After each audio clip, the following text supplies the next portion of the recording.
All right, so the same thing is true for rational inequalities.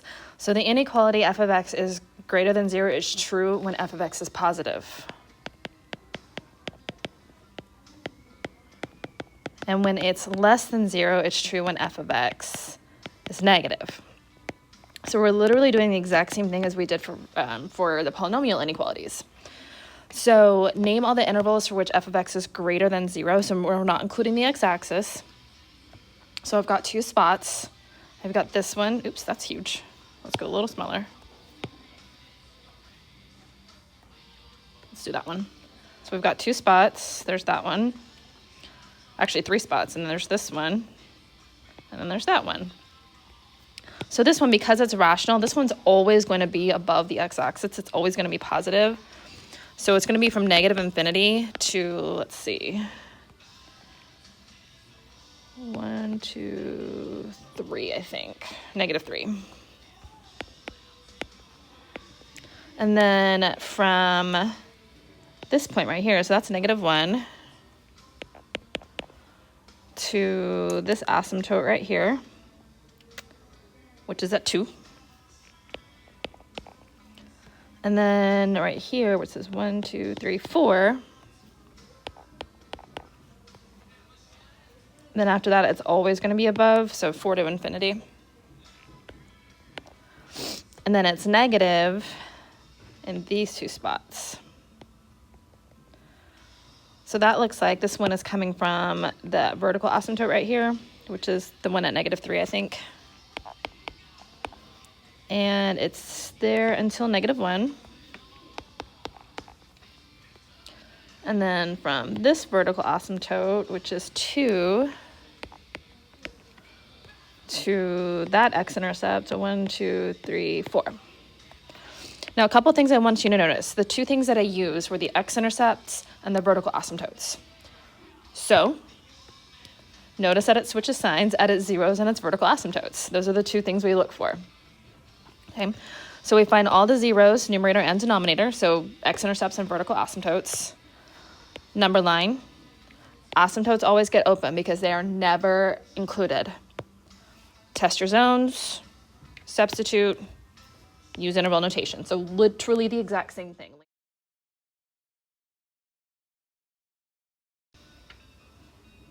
All right, so in example 1, we're looking for two things. First, we're looking for the x-intercept, which is the numerator equal to 0. And we're looking for the vertical asymptote, denominator equal to 0. Okay, so we have these two zeros. We have the x-intercept and we have the vertical asymptote. Put those on a number line, least to greatest. So negative 5, negative 2. Negative 2 will always be open regardless of this sign right here. Okay, it doesn't have an equals to, so this would automatically be open anyway, but now we know that the negative 5 is also open.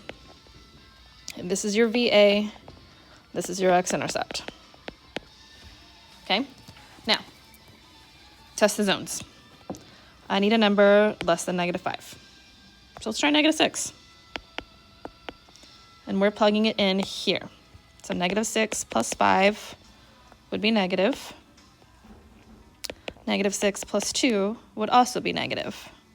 So we have a negative divided by negative, which is positive. Now test something in the middle, so like negative 3.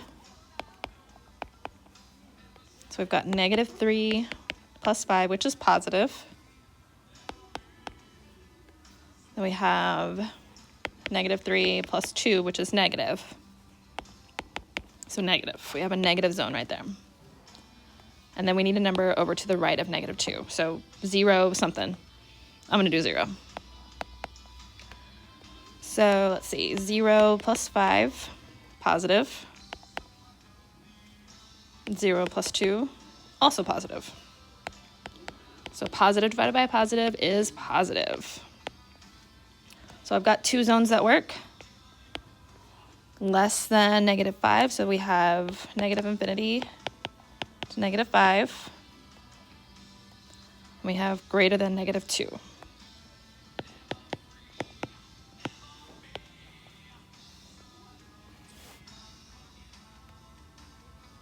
right, and then I forgot to mention though, because this was greater than 0, we're looking for the positive regions, which I know is implied now, but I want to verify.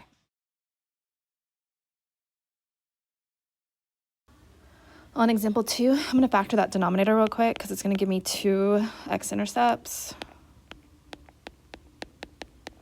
All right, there are 2 vertical asymptotes. So my x-intercept is at 0, x equals 0. My vertical asymptotes, I have 2 at 6 and at -1.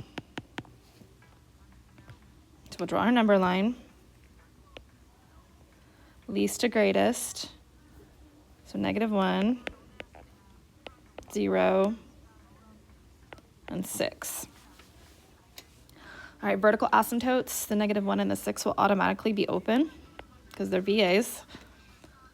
And no equals 2 on this one, so the x-intercept will also be open. And because this is less than 0, we're looking for negative zones. So we test our zones. Numbers that are less than -1, so -2.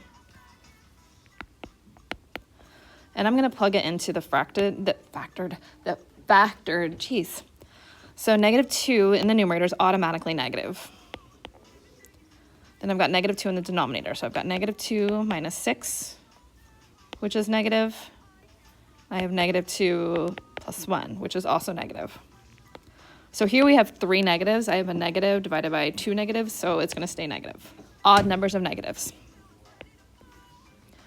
Then I need a number between -1 and 0, so maybe -0.5. So that numerator is automatically going to be negative because we're plugging in negative. Let's see, I've got -0.5 minus 6, which will be negative. -0.5 plus 1, so that one's going to be positive. So even number of negatives, we are positive. Test that region. I would probably test 1 just because it's easy. So it's going to make the numerator automatically positive because it's +1. And I have 1 minus 6, negative, 1 plus 1, positive. So we have an odd number of negatives. That's a negative zone. And finally, we test a number that's greater than 6, so 7. Numerator is automatically positive because it's +7. 7 minus 6, positive. 7 plus 1, positive. So since we're looking for negative zones, I only have 2 spots for that. That's here. So -infinity to -1. And here, 0 to 6.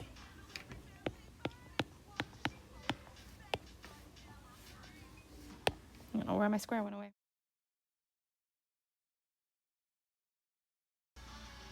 All right, number 3, again, we're going to factor everything just so my life is easier. That numerator factors into x minus 3, x plus 3. We've got a difference of squares. And I've got greater than or equal to 0, so we're looking for positive zones because greater than 0 is positive. So my x-intercepts, we're going to have at 3, 0. I'm not even going to do that. X equals 3 and x equals -3. And my VA, my vertical asymptote, is at x equals -4. So we draw a number line, least to greatest.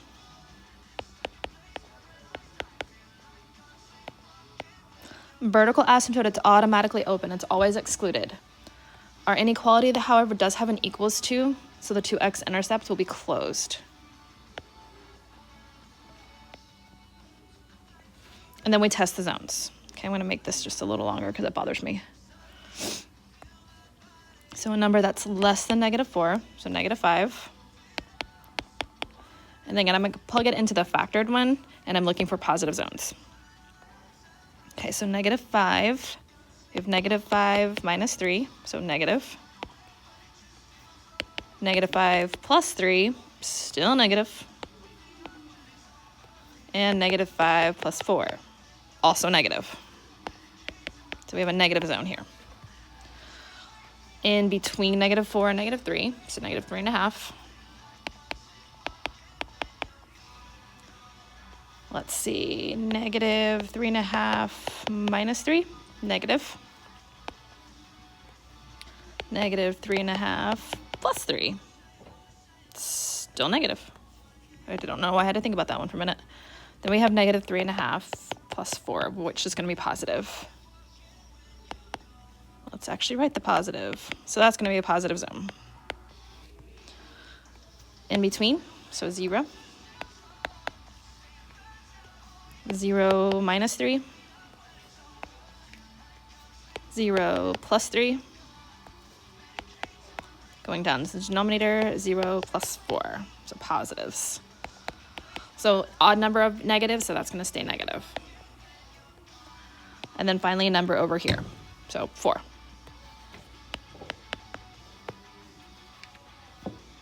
4 minus 3, that's positive. 4 plus 3, also positive. And then 4 plus 4, also positive. So I'm looking for the positive zones, and I have 2 right here. So parentheses -4 to -3 bracket. I have open to closed. And then my next positive is over here. So bracket +3 off to infinity.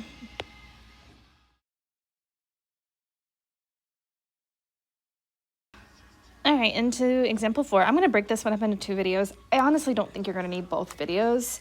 You're definitely going to want to watch the second half of the second video because of these 2 examples. But I don't think you're going to need every single example either.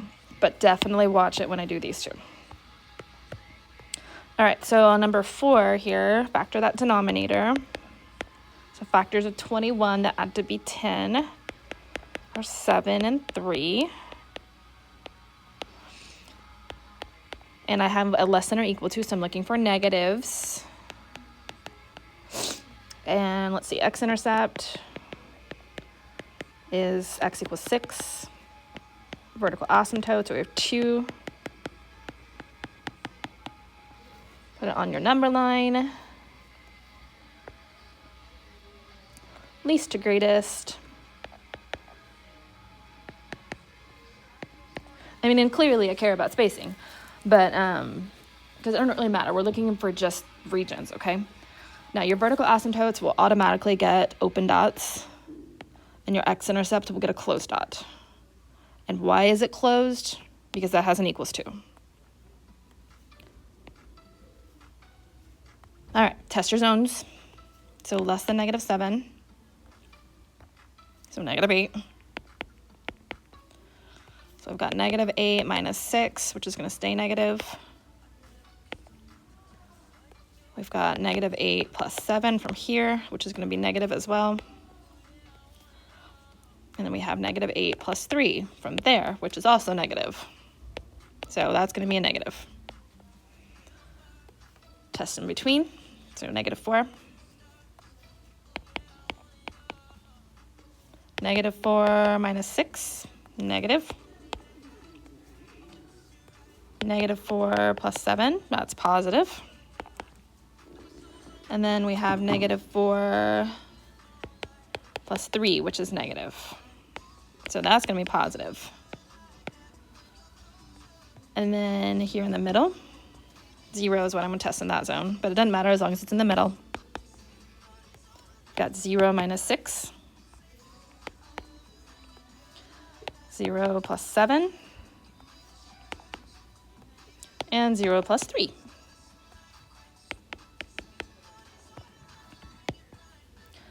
And then finally, we're going to test greater than 6. So 7. So 7 minus 6, that's a positive. 7 plus 7, also positive. 7 plus 3, positive. All right, we need the negative zones though. So I have a negative zone here.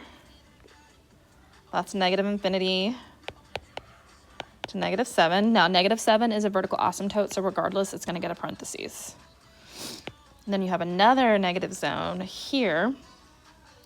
And again, -3 is an asymptote, so no matter what, it's going to get a parentheses. Whereas 6 is an x-intercept, and I've got an equals 2. So 6 gets a bracket.